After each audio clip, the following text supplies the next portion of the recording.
Ladies and gentlemen, please welcome Yasmin Mystery and Sherelle Starr.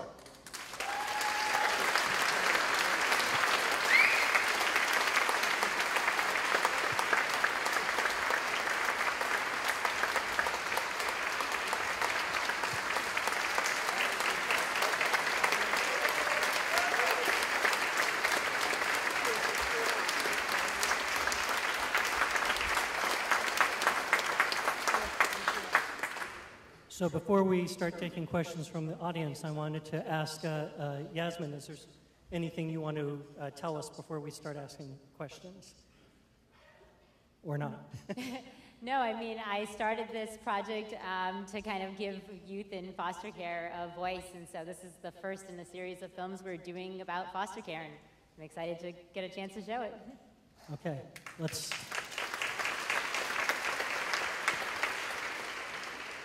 have some questions then. Yes, ma'am.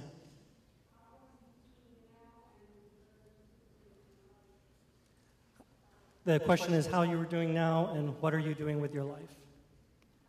I am doing very, very well. I have started my own business. I work in PR and events. I've actually worked in PR and events for about 13 years now. I am a blogger. I travel all over the world. I write about fashion and beauty and lifestyle. I'm doing very, very well, but it was a hard road to get to be this comfortable in my skin, be this comfortable sort of with the person I was becoming and have sort of ended up as being. But I'm doing very, very well. It's sort of being in foster care and moving around, you sort of learn how to basically maneuver the situation that you're in. You sort of learn how to sort of grow in every moment that you sort of find yourself in, and so I've been very adept at doing that. But I mean, I love my life. I love all the things I've been able to accomplish, all the things I've been able to achieve, and I also love being able to share that with the people who are important to me in my life. Yes, sir. Thank you.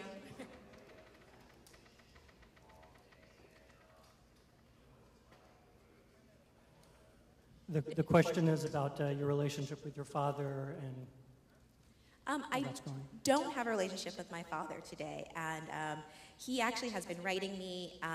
I choose whether I read the letters. I probably read one out of every 5.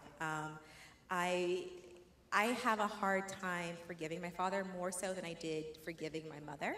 And I think for me, with my dad, is that he's never admitted to what he did wrong. He's never admitted to that he made some bad choices in life, and so that led him to the situation that he is currently in. He's still in prison in New York State, and so it's been very hard for me to sort of forgive him without him admitting to what he's done wrong. Where I feel with my mom, there was that realization that she was on the wrong track. There was that asking for forgiveness and what she had done to sort of put my sister and myself in that situation, and I think it's going to take him admitting that to me for me to have that relationship with him.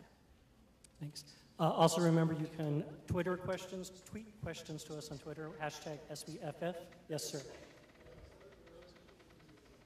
Your relationship with your sister. My relationship with my sister, that beautiful young woman in yellow who was in the film, that's my baby sister. She's beautiful and spectacular. She's a makeup artist in New York City. We have a very, very good relationship. She is 5 years younger than I am, and she's still, figuring out life and being young and youthful, but she's an incredible, incredible young woman. Yes, ma'am.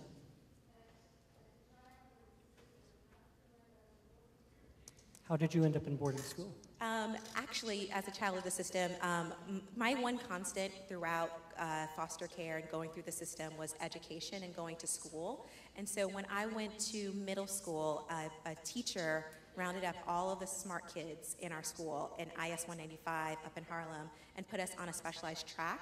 And that track was to get us in specialized high school, so in New York City and around the country. So I received a scholarship to go to a boarding school in Mayer, Arizona. It was a 4-year full-ride scholarship by him putting us on that different track. Essentially, it was 10 of us in these specialized programs. We took classes at Columbia on the weekends. We took specialized science classes, and basically it was just to get us through and make sure we got into specialized high schools. And that's how I got into boarding school. I got a scholarship to go. Yes, sir.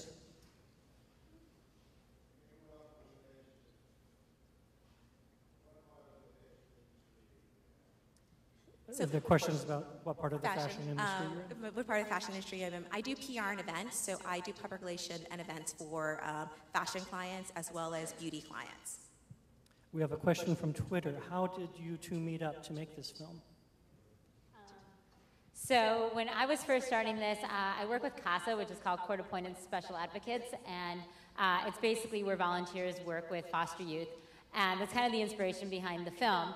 And at the time that I was kind of starting to look for people, I wanted to keep it very separate from the work that I was doing, and so I was going to we put up a website, and we were putting out a call to action on like Facebook and Twitter, and at that time, CASA was in New York City was getting defunded.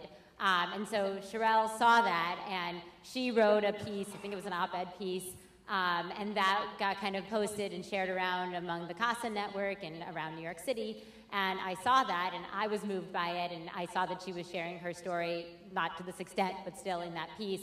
And so I reached out to her, and then we met and we talked, and I was immediately wowed by her and decided we had to make her one of the people in our films. Yes, the gentleman in the blue shirt there. Do you still have the typewriter? I don't. I do not still have a typewriter. I'm actually very, very sad, but it was in my great-grandmother's house for about 20 years under her bed. So whenever I would go to her house, I would always look under there, and it was still there. But when they cleaned out her apartment, they got rid of it, unfortunately. Yes, ma'am.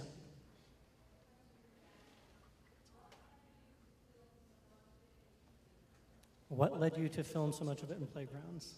You know, it's hard with foster care because so many youth, Sherelle, as well as all the other people we've interviewed, don't have, you know, home videos and a lot of photos and stuff. So it's very hard, and the original intent was to make this an animated documentary film. And we are doing a series, and there's going to be more animation in the later films. But for this first one, we decided to do all live action, and there's only so much you can do. It's kind of hard. So we were looking for different places and venues that we thought would work with the story. And I think based on the fact that school was such a big part of her life, you know, school playgrounds, New York City is obviously a huge part of the whole story. So those are kind of the venues we were looking for. And I thought playgrounds kind of fit that really well. And it also showed children playing who kind of had that youthful experience that a foster youth would want, you know, with their families and stuff that they would see. That's kind of why we chose the playgrounds. Another question from Twitter. In regards to the foster families, how do you deal with everyone being a critic of it or of the system? That's for either one of you, I think. I think, you know, in regards to foster families, I think, first of all, I don't think there's enough foster families. I think we hear about all the bad stories, because there are a lot of bad stories for kids in foster care, but we don't have enough good families who are willing to take in kids into their homes. I think foster kids in general, foster youth, foster children, get a really bad rap.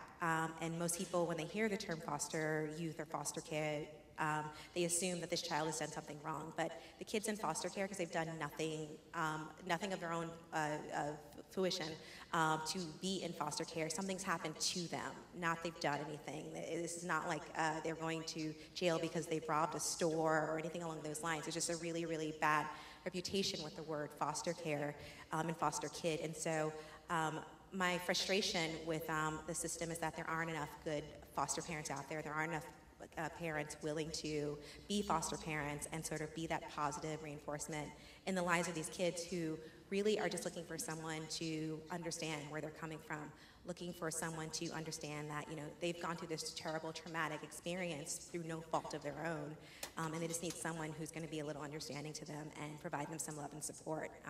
So that's partly my frustration with the system. I think we are always going to hear the bad stories.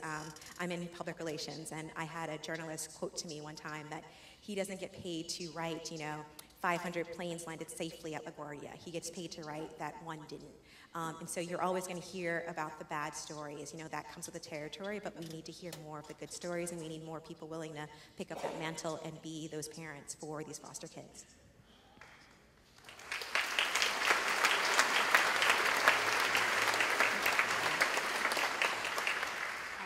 And just to add to that, I think that's part of the reason I wanted to make this film, and I specifically wanted to use Sherelle's story, is that it does give you a chance to see the good aspect of foster care. And to kind of see some of the different aspects. I think a lot of the media is very negative, and so this is kind of a way to dispel some of those stereotypes.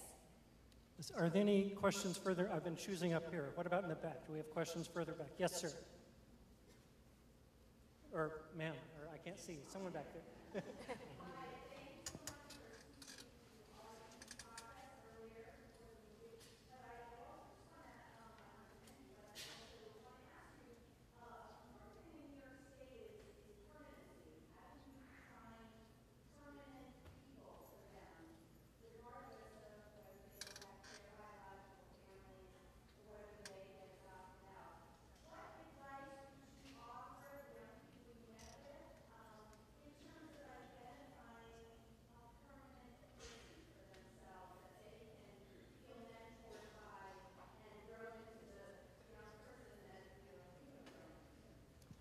I think as I understand the question, it is what advice would you give to a young person in terms of finding the mentor person to identify with? First of all, I met the young ladies in Youth in Progress earlier. They're amazing, amazing young women who are, in the foster care system currently, and they are just spectacular young ladies. So, hi, ladies.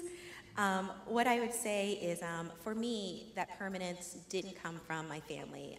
It came from, teachers around me and sort of mentors who were willing to help shepherd me through the system, through the school system. It helped me find a scholarship, through the foster care system, and just being that shoulder for me to cry on. I remember breaking down and crying in class one day because something that had happened, in my grandmother's house, and my teacher just sort of letting me cry on her shoulder. And so what I would say is you have to seek out those individuals who are going to be support systems for you, and it may not be on a long-term basis because you move around. You may be in one home today and another home in 6 months or a year from now, and so you may not be able to keep that connectivity to that person, but I think you have to seek out and be willing to open your heart and risk that emotion and to connect with someone who might be offering you that stability, even if it's for a short term. And then I'd also say you have to be prepared to lean on yourself and put a plan in place for yourself. Even now, I know you guys are really young, and I know you're making your future plans, but I think it helps if you visualize them. I think it's helpful if you put together a vision board of where you want to be in 10 years, and you continue to work towards that, because even if you move from home to home, your dreams, your visions, your passions, those are your constants. Those are the things that you should be going after. Those are things you should be focusing in on.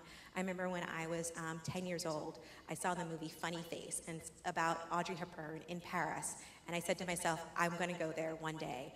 And so that was always in the back of my head, that I was going to get to Paris, that I was going to go see that, I was going to see it for myself. And that's something I worked towards throughout my life, actually getting to Paris, and I did. I was able to pay for myself to go to Paris. And so I think you have to be the constant for yourself if you aren't able to find someone who's going to be that support system for you, but also don't be afraid to seek it out. A lot of people, again, they make judgment calls on without even knowing who you are. They make assumptions because you say, I'm in foster care, I'm a foster youth. But I think it's up to you to correct that misinterpretation of who you are, to show them that you are more than the system you happen to find yourself in. So don't be afraid to say, if someone gives you that look, because they will give you that look when you say, I'm a foster care kid, and say, well, yeah, I'm in foster care, but, this is what I do, this is what I love, this is what I'm about. Don't be afraid to correct them. And I think that is sort of what will help help you get through and where you want to be. Question for both of you.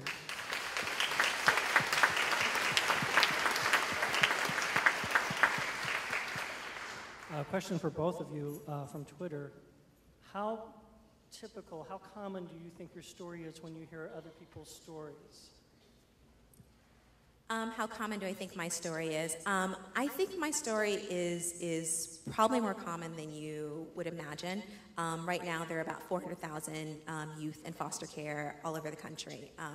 And we only hear about the negative stories that come out of that. But there are so many foster youth who figure the system out, who make their way through, who get to college, who buy their first homes, who get their first apartments, who end up, in college.